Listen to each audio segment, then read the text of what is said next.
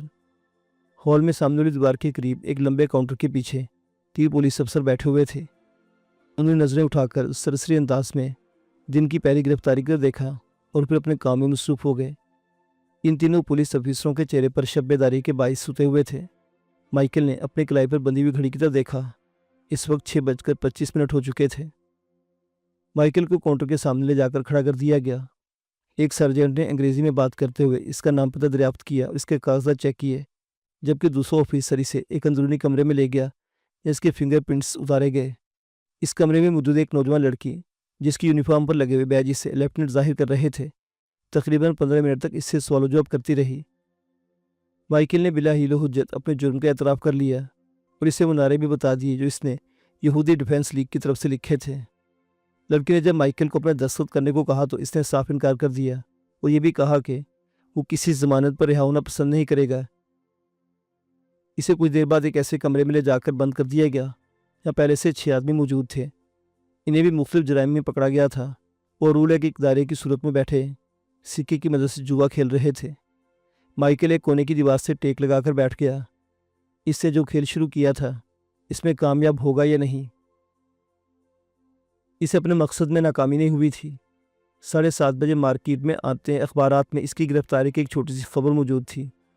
8 بجے ریڈیو میں بھی اس کی گرفتاری کی خبر کو نشر کیا گیا۔ 9:30 بجے ایک بھاری بھرکم پولیس آفیسر نے سلاخوں والا دروازہ کھولا اور انگلی کے اشارے سے مائیکل کو باہر آنے کا کہا۔ اس کے پیچھے پیچھے راہداری میں چلتے مائیکل کا سامنا لڑکی سے ہو گیا۔ خدا حافظ یہودی ڈیفینڈر، وہ لڑکی اس کا دیکھ کر مسکراتے ہوئے بولی۔ ارے دوست، تمہاری ضمانت کے لیے پہنچ گئے ہیں۔ حال میں کاؤنٹر کے سامنے بیٹھے 2 نوجوان کاغذات پر دستخط کر رہے تھے۔ ان طویل قامت نوجوان اس کو دیکھتے اس بات میں سر ہلا دیا۔ وہ بار نہیں تھا۔ آئندہ میری ہدایت کے بغیر تم ایسا کوئی کام نہیں کرو گے، بارنی نے کہا۔ اس کے ساتھ ہی ہم تمہیں اپنے کلب میں خوش آمدید کہتے ہیں مائیکل۔ معزز سامعین و ناظرین، داستان ابھی جاری ہے۔